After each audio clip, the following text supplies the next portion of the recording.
하나님의 말씀은 누가복음 8장 1절에서 15절입니다. 누가복음 8장 1절.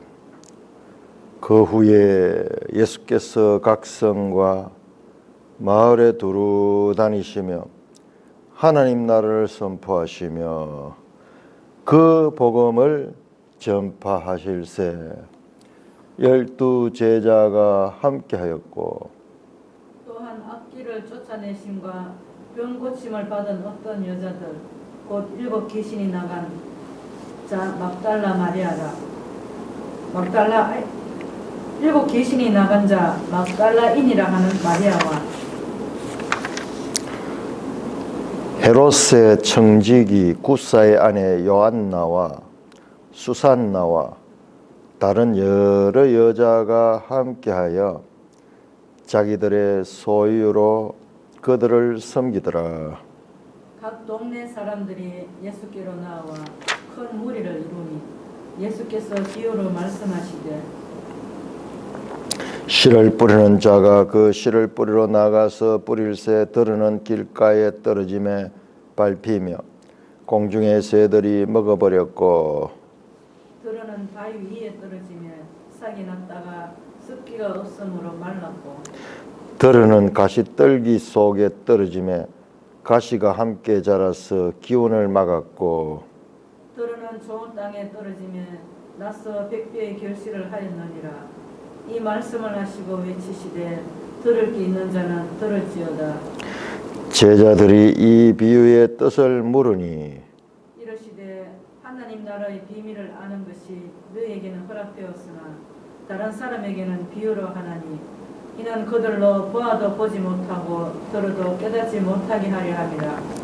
이 비유는 이러하니라. 신은 하나님의 말씀이요 길가에 있다는 것은 말씀을 들은 자니 이에 마귀가 가서 그들이 믿어 구원을 얻지 못하게 하려고 말씀을 그 마음에서 빼앗는 것이요 바위에 있다는 것은 말씀을 들을 때에 기쁨으로 받으나 뿌리가 없어 잠깐 믿다가 시련을 당할 때에 배반하는 자요 가시떨기에 떨어졌다는 것은 말씀을 들은 자이나 지내는 중 이생의 염려와 재물과 향락의 기운이 막혀 온전히 결실하지 못하는 자요 좋은 땅에 있다는 것은 착하고 좋은 마음으로 말씀을 듣고 지키어 인내로 결실하는 자니라. 오 하나님 아버지 늘 감사합니다. 오늘 아침도 생명의 말씀으로 우리를 지도해 주시니 감사를 드립니다. 듣고 깨닫고 우리의 삶으로 표현되게 하여 주옵소서. 예수님 이름으로 감사하며 기도드리옵나이다. 아멘. 자, 우리 단락을 잘 나누는 것이 성경 읽기에 아주 중요한데 우리 장절이 잘 나눠졌지만은 그러나 온전하지는 못합니다. 지금 1절에서 3절 같은 경우에는 앞에서 나왔던 7장에서 나왔던 내용과 연결이 됩니다. 그 후에 그러니까는 이 바리새인의 집에서 향유 옥합으로 예수님을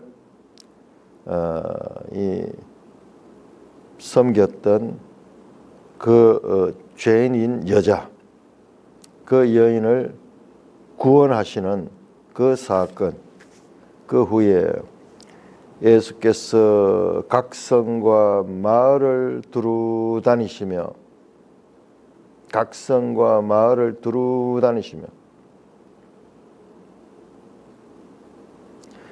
하나님 나라를 선포하시며 그 복음을 전했다. 하나님 나라와 그 복음을 전했다. 자, 하나님 나라를 선포했다. 아주 중요한 말씀입니다. 하나님 나라가 뭔데 선포되는가? 그러니까 하나님 나라를 선포한다는 건 하나님 나라를 지금 이거는요. 가르치는 거하고 달라요. 선포하는 거는 그대로 선언하는 거예요. 하나님 나라가 왔다는 거예요. 하나님 나라가 이런 것이다, 하나님 나라를 가르치는 것이 아니고 하나님 나라를 선포하신 것은 그 하나님 나라가 예수님 자신인 것을, 그리고 그 예수님과 함께하는 나라인 것을 선포하는 겁니다. 우리가 이 하나님 나라 개념을 제대로 이해를 해야 되는데 이 교회 안에서 이 부분이 제대로 가르쳐지지 않은 거예요. 또 이해하기 쉽지 않아요. 이거는 이 하나님 나라는 예수 그리스도 와서 시작되어서 그리고 마침내 새하늘 새 땅에서까지로 이어지는 그 나라입니다. 그러니까 물리적으로 시간적으로 공간적으로 제한된 이 땅의 이 생각을 가지고 이 나라를 대하면 이해가 안 돼요. 어떻게 하나님 나라가 선포될 수 있는가? 이 하나님의 영적인 것과 같은 개념이 하나님 나라를 선포하셨다. 하나님 나라가 왔다. 하나님 나라가 지금 다니고 있는 게 예수 그리스도가 하나님 나라를 지금 이 땅에 가져오신 분이에요. 그리고 그 복음을 전하실 때 하나님 나라의 복음이죠.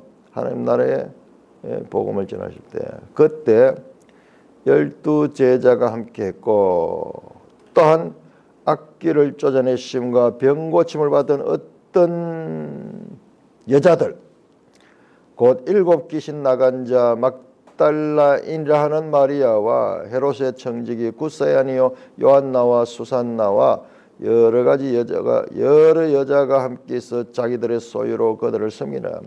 그럼 8장 1절에서 3절은 앞에 나오는 내용의 연속이라 그랬죠. 예수님의 사역에 동참했던 사람들, 남자 12 제자, 남자로서는 12 제자고, 그리고 여자들 최소한 지금 4명 이상,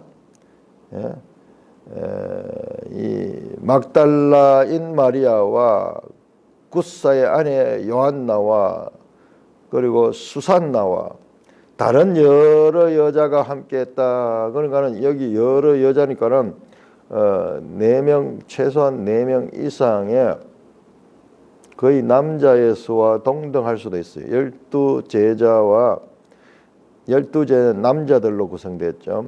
여자들도 예수님을 섬겼다. 자, 예수님의 사역에 참여할 수 있는 사람은 남녀 구별이 없습니다. 그리고 가난한 자들만도 아니에요. 물론 가난한 자들이 그들이 이 마음이 비었기 때문에 주님을 더 소유할 수 있는 그와 같은 것은 있지만은 차별 없습니다. 남자나 여자나 지역의 차별도 없고. 그리고 여기 보세요. 남성과 여성을 제가 계속 누가복음을 이야기하면서 남성과 여성을 아주 공평하게 다루고 있다고 말씀했죠.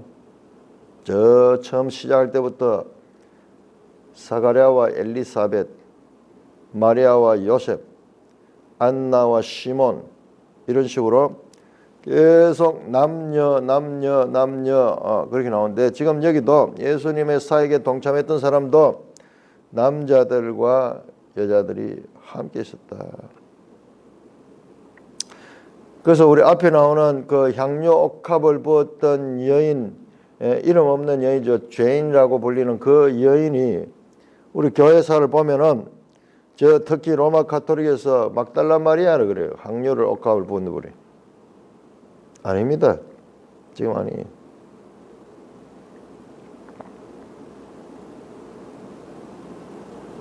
자, 이 막달라 마리아는 7 귀신이 들렸다가 예수님으로부터 귀신의 쫓겨나감을 경험하고 그 은혜를 받았어. 자, 예수님을 따른 자들은 누구냐? 악귀가 쫓아내심을 받고 병 고침을 받은 여자들이요. 그런 기적을 체험한 사람들이요. 그런 이 사람들은 베드로처럼 하나님의 그 영광을 체험했기 때문에 그 다음부터는 이 세상의 모든 가치들이 시들해지고 이것이 궁극적인 가치로서 자신들의 삶을 올인한 사람들이에요. 먼저 막달라인 마리아와 그 다음에 헤롯의 청지기 구사의 아내 요한나. 헤롯의 청지기니까는 헤롯 궁전에 근무하는 그와 같은 사람의 아내가 헤롯 궁전에까지 지금 이 복음이 들어가는 거예요. 수산나 다른 여러 여자들이 함께하여 자기들의 소유로 그들을 섬기더라. 예수님과 12 제자들 이 여인들이요 자신들의 소유를 가지고 그렇게 섬기고 있습니다. 누가는 이렇게 예수님 사역에 남녀가 구별이 없이 예수님의 사역을 도우는 그와 같은 내용들을 사도행전에서도 이어지게 말씀하고 있고, 그리고 남성 여성을 차별하지 않았다는 거예요. 우리 저 사도행전 가면 아나니아와 삽비라 부부도 나오죠. 그 다음에 저 유명한 브리스길라와 아굴라 부부도 나오죠. 남녀가 같이.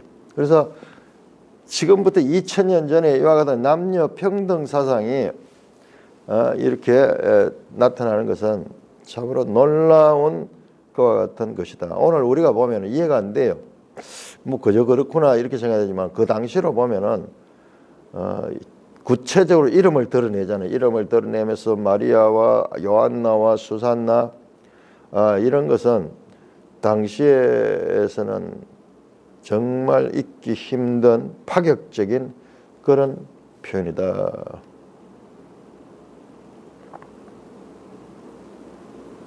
남성의 제자들과 여성 신자들이 예수님을 섬기면서 물질을 들여서 예수님의 사역에 큰 보탬이 되는 그와 같은 장면을 그려주고 있습니다. 자, 그리고 4절부터 이제 이야기는 이 내용도 4절에서 어떻게 연결되냐 그러면은 8장 우리 다음 장 한번 넘겨보시면 8장 21절까지로 연결이 됩니다. 8장 21절까지로 연결돼. 이것을 연결을 못 시키고 읽으니까는 이해가 안 되는 거예요. 자, 이게 지금 보면은 우선 예수님의 말씀하시는 것이 지금 5절부터 시작해서 8장 5절에서부터 시작해서 지금 뒤에 나오는 16절 이어집니다. 그 이야기는 어디까지 이어지느냐? 일단 18절까지가 지금 같이 이어지는 말씀이다. 그것을 생각을 하고 우리 지금 이 순서상으로서 지금 이게 분리되어 있기 때문에 오해할 수 있는데 그렇지 않아요. 지금 같은 말씀 씨 뿌리는 이 비유와 그리고 뒤에 나오는 등불 비유 이것은 이어지는 내용이다. 그러면은 우리가 이 본문이 더 잘 해석이 됩니다. 자, 유명한 씨 뿌리는 비유라고 우리가 보통 알려져 있는데 이것은 씨 뿌리는 비유라기보다요 4가지 밭에 관한 비유, 다른 종류의 4가지 밭에 관한 비유예요. 씨는 같은 거예요. 씨는 같은 거. 씨는 하나님의 말씀이고 밭이 다 다르다는 거예요. 밭.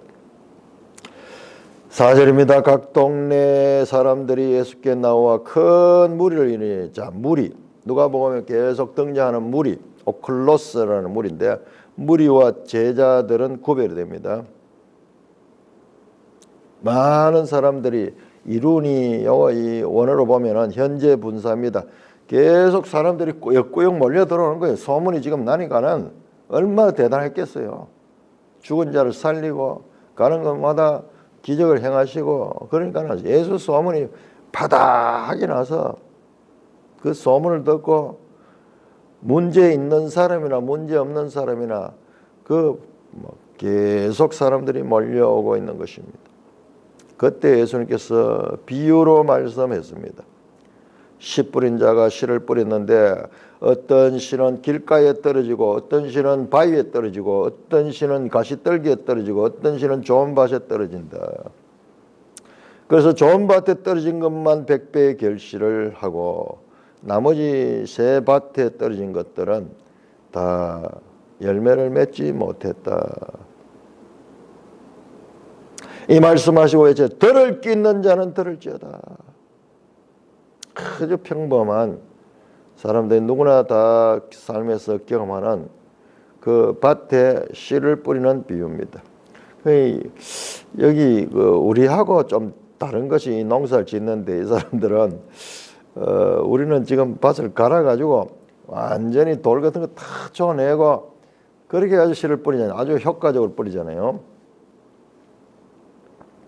이스라엘은 그렇지 않았다 그래요.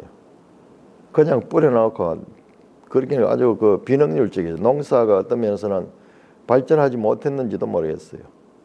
그런데 이사야서를 보면 그렇지 않거든요. 이사야서도 보면은 먼저 밭 가는 이야기 나오고 그 다음에 씨 뿌리는 이야기 나오거든요. 그러니까 이것은 그 씨와 그 열매에 관한 그 비유로 그렇게 줬기 때문에 일반적 농사 짓는 방법은 아닐 수가 있어요. 자, 씨가 떨어졌다. 4가지 밭에 떨어졌다. 그런데 길가에 있는 밭은 사람들한테 밟히거나 또는 공중에 새가 와가지고 먹어버렸다. 바위에 떨어진 것은 싹이 났다가도 그 뿌리가 내리지 못하면 말라 죽는다. 가시떨기에 있는 것은 가시가 자라서 기운을 받았다. 가시는 그 뭐 어디든지 그런 것 같아. 이스라엘도 그렇고 우리도 그렇고 이 가시가 막 자라면은 그 작물들이 다른 작물들을 못 자라게 해버려. 그 다음에 좋은 땅에 떨어진 거 이건 잘 갈아진 땅이죠. 100배의 결실을 하였다. 이 말씀을 하시고 외치시되, 자, 이 비유를 하시고는 들을 귀 있는 자는 들을지어다. 이 주제가 들으라. 샤마. 그러니까 이게 씨 뿌리는 이야기를 쭉 하시니까는 이 무슨 말인지 비유로 되어 있으니까는 이해하지 못했어요. 9절입니다. 제자들이 이 비유의 뜻을 물으니 이러시되, 자 보세요. 앞에 이 비유로 했는 것은 물입니다. 큰 물이 앞에서 했고, 그 다음에 이 제자들은 예수님께 찾아와서 비유의 뜻을 물었어요. 무리도 그 말씀의 뜻을 알지 못했고 제자들도 마찬가지로 그 비유의 뜻을 알지 못했습니다. 무리와 제자들의 차이는요, 자기들이 들은 것을 알기 위해서 더 가까이 가서 예수님께 해석을 요구하는 것과 듣고는 그냥 떠나가는 것의 차이가 있을 뿐입니다. 그들에게 예수께서 말씀합니다. 하나님 나라의 비밀을 아는 것이 너에게 허락되었으니, 다른 사람에게는 비유로 한다. 하나님 나라의 비밀. 하나님 나라의 비밀.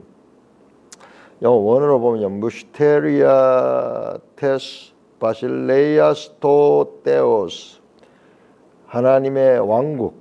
하나님의 왕국의 비밀이에요. 하나님 왕국의 비밀. 자, 여기 또 하나님 나라가 나오고 또 비밀이 나오죠.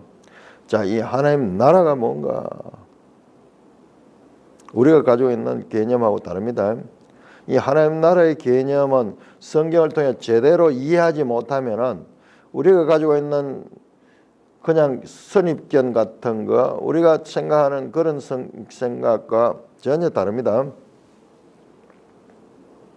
하나님 나라의 비밀을 아는 것이 너에게 허락되었다.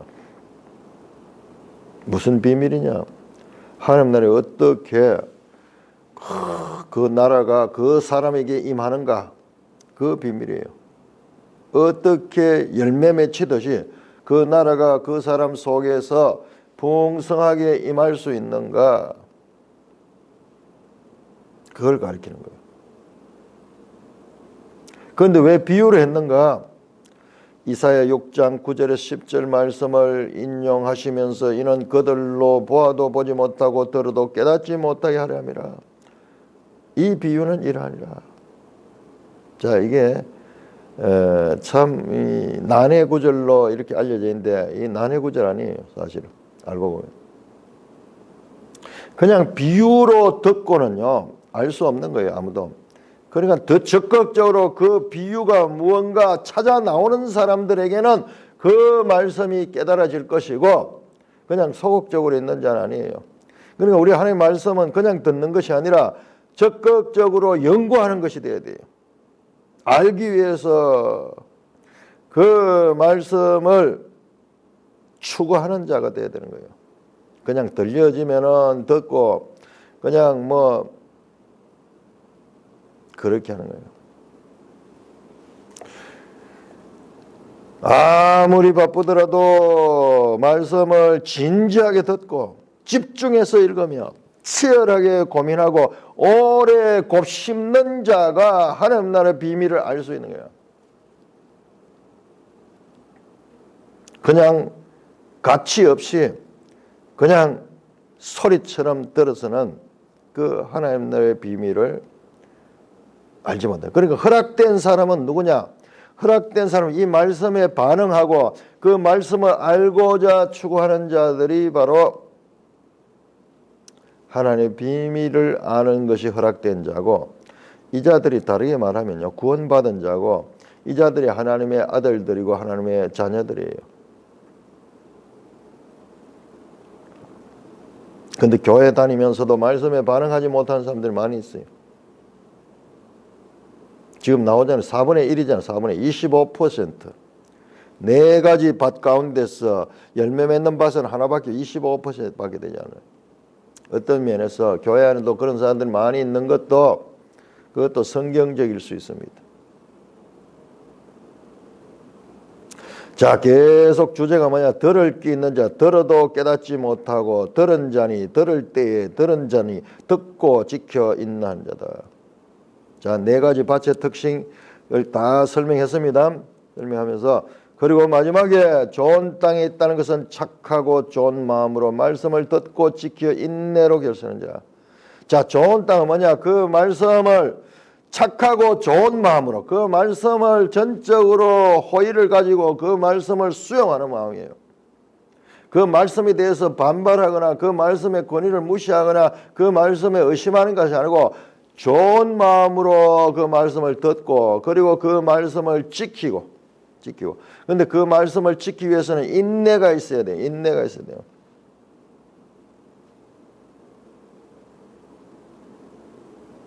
그래서 결실하는 자가 바로 좋은 땅이다.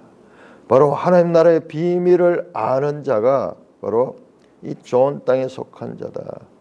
뭐냐? 들을 귀 있는 자는 들어라. 자, 듣는 태도에 따라서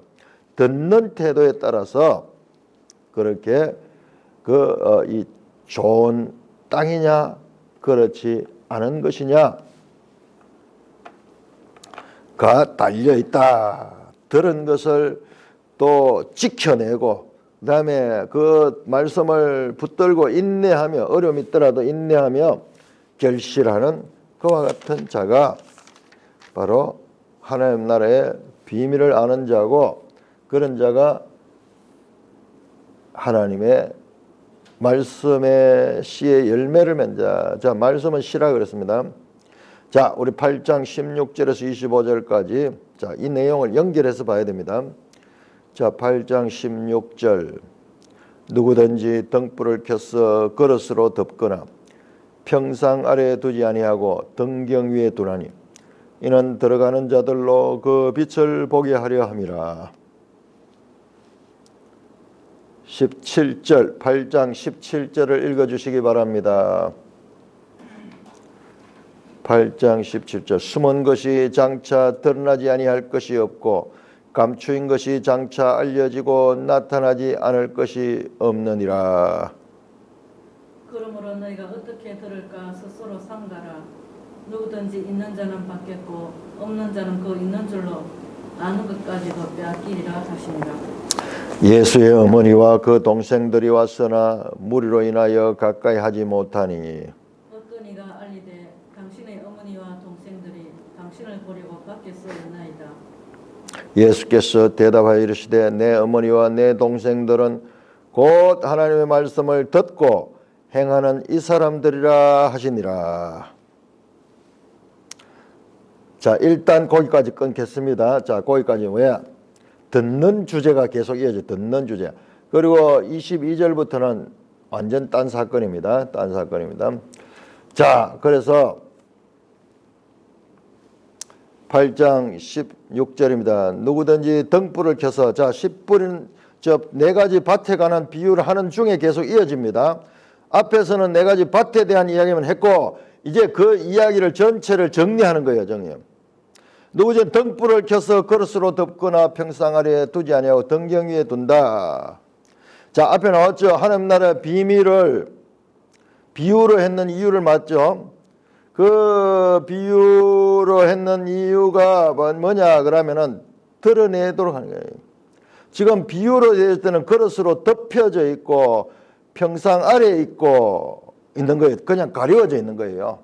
비유로 있는 상태는 그냥 가려워져 있는 상태입니다.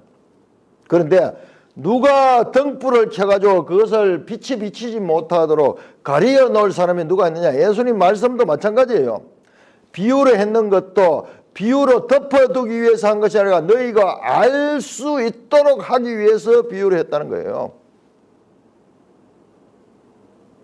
내가 그 10불이는 비유를 했는 것은 비유를 해가지고 너가 알지 못하도록 하기 위해서 그런 거 아니다. 누가 등불을 켜가지고 그릇으로 덮어놓겠느냐? 평상 아래 둬가지고 빛이 비치지 않도록 하겠냐? 반드시 등경 위에 둬서 높은 데 올려가지고 그래서 사람들에게 그 빛을 비치게 하기 위해서 빛을 두지 않느냐? 내 말도 그러하다 그 말이에요. 보게 하려 하는 거. 숨은 것이 장차 드러나지 않을 것이고 감추인 것이 장차 알려지고 나타낼 것이 없는 거라. 자, 숨은 것, 감추인 것 전부 다 비유 속에 포함된 비유. 비유는 그 뜻이 드러나지 않았죠. 그런데 그 비유는 장차 드러나게 되고 그리고 알려지고 나타나게 될 것이다. 자, 결론 납니다. 그러므로 18절입니다. 그러므로 너희가 어떻게 들을까 스스로 삼가라. 여기 주제가 연결되는 거예요. 들을 게 있는 자는 들으라. 계속 듣고 이 깨닫는 그 문제로 연결되면서 지금 앞에서 빛을 이야기를 해가지고 보는 거 이야기했잖아요. 보는 거 환하게 보잖아요. 빛이 있으면 환하게 보고 그 내용이 뭔지를 알 수 있잖아요. 그렇듯이 듣는 것도 스스로 삼가서 마음에 잘 새기고 집중해가지고 그 말씀을 들으라. 마치 우리가 눈으로 보고 그 사물이 뭔가를 분명히 알듯이 듣는 것도 잘 들어서 집중해서 들어서 마음에 새겨서 그 들은 것을 어떻게 들을까 스스로 삼가하는 자, 이런 자는 어떻게 했냐? 그런 자는 계속 누구든지 있는 자는 받겠고 계속 그 이해력이 넓어지는 거예요. 듣는 능력이 자라는 거예요. 생각의 근육이 생기는 거예요. 듣는 것도 그냥 듣는 게 아니에요. 적극적으로 듣는 이해력을 가지고 듣는 것도 능력이 있습니다. 똑같은 이야기해도 제대로 듣지 못해서 깨닫지 못하는 거예요.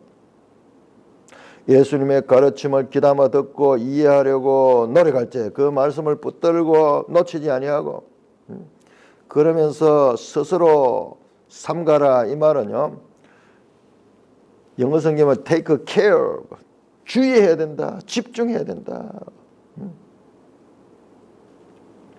그래서 하나님의 말씀을 듣는 능력과 이해력을 성장시켜 주게 될 것이라는 거예요. 그런 자는 계속 그것이 이 이해력이 넓어지고 깨닫는 것이 깊어지겠지만은, 그러나 그 앞에 나오는 돌짝밭이나 길가밭이나 이런 사람들처럼 그 말씀의 씨가 제대로 떨어지지 못한 자는 그 잠시 있는 것조차도 빼앗기게 될 것이다. 빼앗기게 될 씨가 열매 못 맺고 죽어버리듯이요.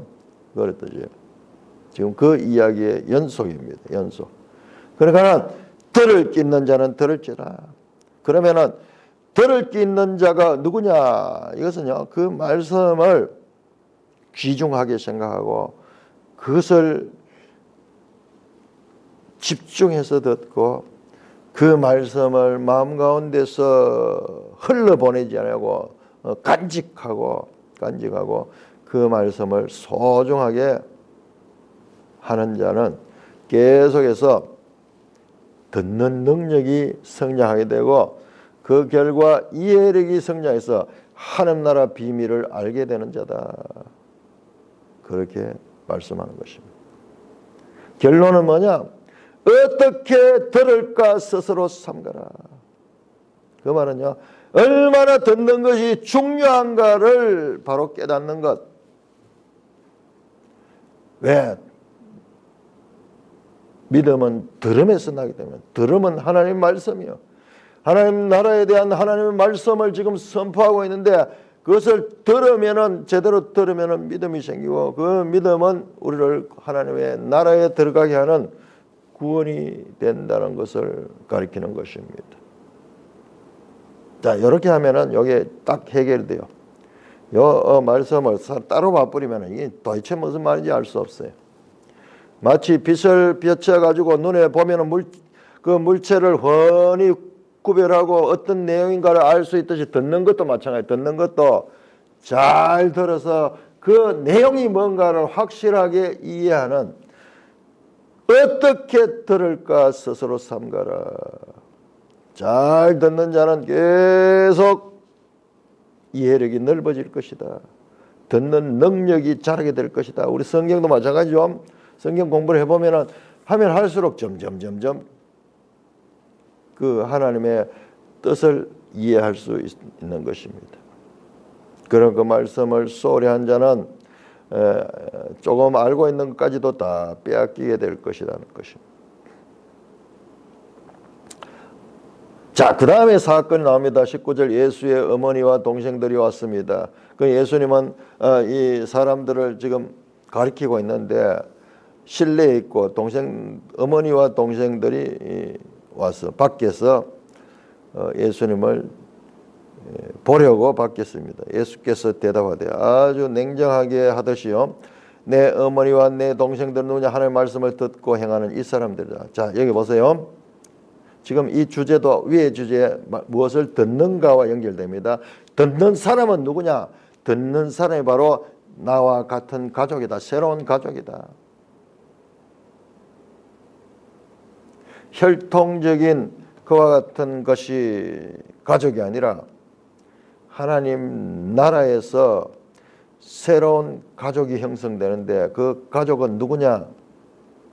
하나님의 말씀을 듣고 행하는 이 사람들이다.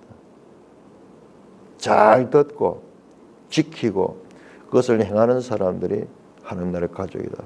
지금 여기서 예수님은 세상 나라의 기준과 하나님 나라의 기준의 차이점을 말씀하고 있습니다. 하나님의 새로운 가족들이 나타납니다. 이게 바로 교회예요. 교회예요. 예수님의 혈육의 가족들이 찾아왔는데 어떤 면에서 생뚱맞죠. 아주 살살맞게 그 가족들을 무시하는 것 같죠. 아니다. 내 어머니와 내 동생들은 너희들이다. 말씀을 듣고 행하는 너희 중에 내 가족이 있는 거지. 그거 아니다. 자, 우리 아주 냉정하게 이 말씀하시는 것처럼 들리기 쉬운데요. 우리 또 이와 비슷한 것이 2장에 나오죠. 2장 49절, 예루살렘에서 올라갔다가 예수님이 그 예루살렘에 남아있고 부모들은 길을 떠났다가 다시 아이를 찾기 위해서 올라왔을 때 그때 이야기잖아요. 그 어머니 가족 부모님이 와서 야야 니 어쩌려고 여기 있나 하면서 막 했을 때 아주 냉정하게 내 아버지의 집에 내가 있어야 줄 줄 알지 못했나이까 그러면서 그 부모들의 이 생각을 완전히 사늘하게 만드는 찬물을 끼얹어버리는 그런 말씀하는데요. 여기도 마찬가지예요. 그건 왜 그러느냐? 예수님이 인간적으로 냉정해서 그런 것이 아니라 지금 여기에서 예수님은 세상 나라와 하나님 나라를 지금 동시에 지금 말씀합니다. 세상 나라의 기준이 하나님 나라 기준을 침범하지 못하도록 지금 구별하고 있는, 그래서 사람들이 듣기에는 아주 비현실적이고 아주 냉정해 보이는 그런 느낌이 날 수밖에 없는 것입니다. 예수님은 지금 세상 나라가 아니라 하나님 나라, 이 세상 나라 속에서 하나님 나라를 지금 선포하기 때문에 우리가 옆에서 봤을 때는 너무나 이상하게 보이기도 하는 것입니다. 자, 이렇게 듣는 주제가 얼마나 중요한가, 얼마나 듣는 것이 중요한가를 가르치고, 그 다음에 22절입니다. 우리 교독하겠습니다. 22절 하루는 제자들과 함께 배에 오르사 그들에게 이르시되 호수 저편으로 건너가자 하시매 이에 떠나. 행선할 때 예수께서 잠이 드셨더니 마침 강풍이 호수로 내리치며 배에 물이 가득하게 되어 위태한지라.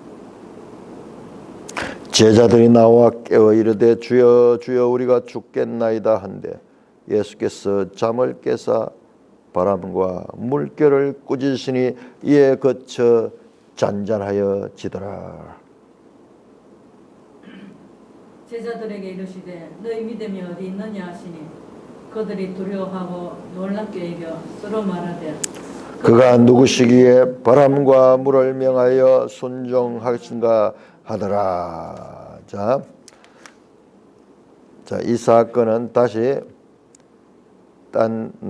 단락으로 나타납니다. 앞에서는 듣는 것에 관한 주제. 자, 그 다음에 하루는 제자들과 함께 배에 올랐습니다. 호수 저편으로 건너가자 하시며 이에 떠나 행선할 때 예수님은 잠이 들고. 자, 그게 마침 광풍이 호수에 내리친다. 마침이라는 단어가 지금 이 누가복음에 많이 나옵니다. 마침 누가 지나가고 마침 시몬이 나오고요.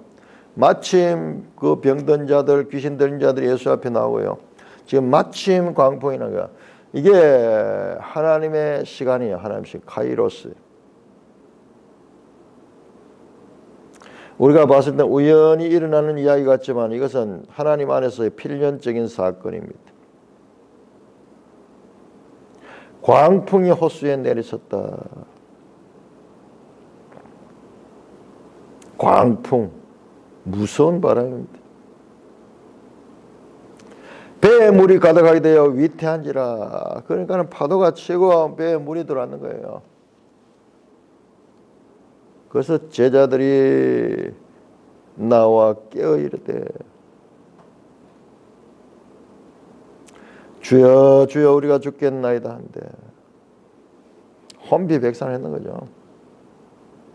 주님이 타고 있는 배에 참 위기가 왔습니다.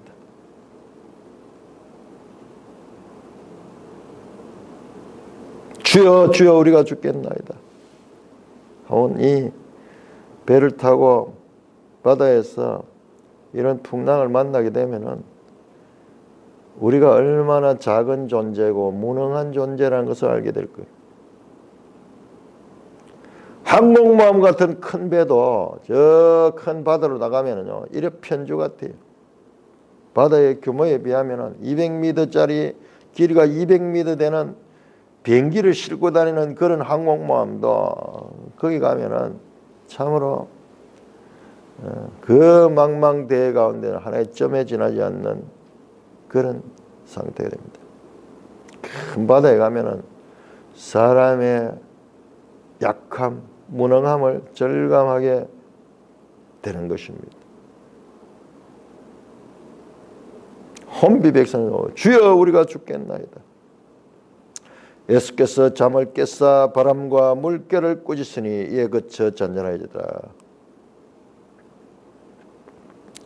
바람아 멈춰라. 꾸짖었다. 아니 바람과 물결을 인격적으로 꾸짖는 거예요. 그러니까 그게 그 말을 듣는 거예요. 바람이 말을 듣고 물결이 말을 듣고 그 잔잔해지는 거예요.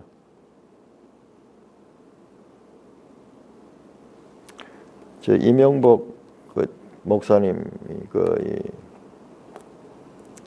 이런 빛에 관해서 연구를 하시는데 이 모든 사물들이 귀가 있다는 거예요. 사물들이 귀가 있다는 거예요. 그래서 창조할 때도 말씀하시니까는 그 알아듣고 창조가 되었잖아요. 창조가 되잖아요. 아주 참 그런 말씀이 나오는데 지금 여기도 바람과 물들이요. 지금 예수님의 말씀을 듣자 꾸짖으니까요. 꼼짝마다 마치 귀신 앞에 귀신을 꾸짖듯이 바람과 물결을 꾸짖으니까 그들이 듣고는 막 꼼짝 못하고 잔잔해지는 거예요. 제자들에게 이르되 너희 믿음이 어디 있느냐 하시니 제자들은 믿음을 온데간데 없는 거예요. 그들이 두려워하고 놀랍게 여겨 이르되 이들은 말씀을 받았지만은 그러나 이와 같은 환경에서 위급한 일이 생기니까는 마치 바위에 떨어진 씨와 같이 그 믿음의 뿌리를 잃어버리고 그냥 이 믿음이 혼대간데 없어져 버립니다.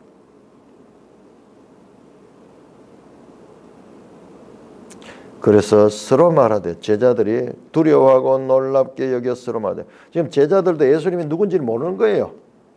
계속 제자들도 알아가는 거예요. 알아가는 거예요.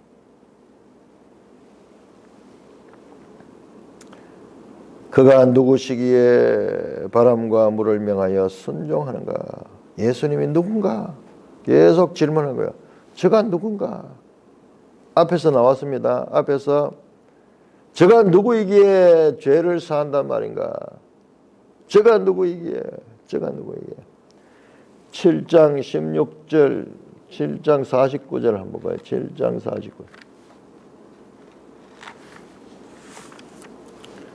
7장 49절에서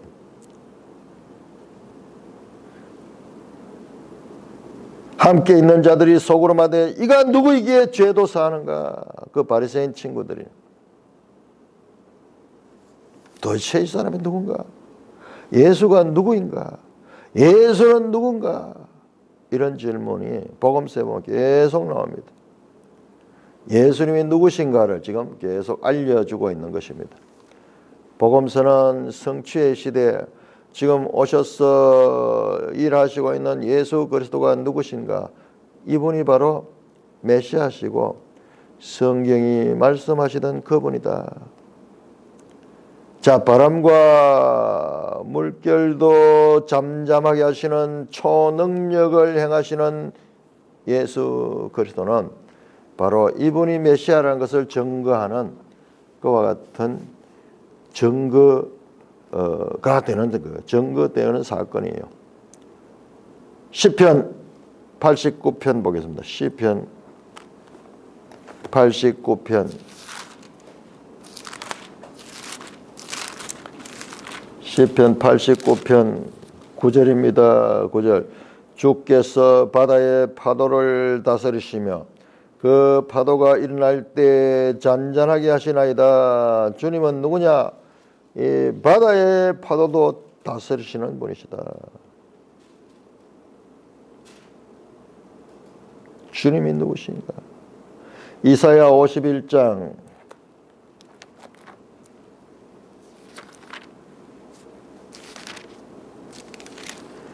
이사야 51장 9절 10절입니다.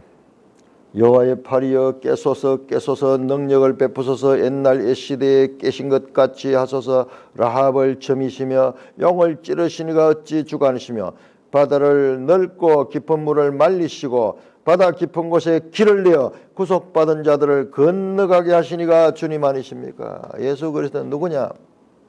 바로 창조주 하나님, 창조주 하나님. 말씀으로 천지를 창조하시며 말씀으로서 홍해 바다를 가르시며 말씀으로 죽은 자도 살리시는 바로 전능하신 분이 전능하신 분이다. 자, 여기에 제자들은 무능한 제자들, 완전히 무능한, 죽게 되어서 혼비백산한 믿음이라고도 없는 그와 같은 무능한 제자들과 전능하신 하나님의 아들이 만나는 거예요. 구원은 뭐냐?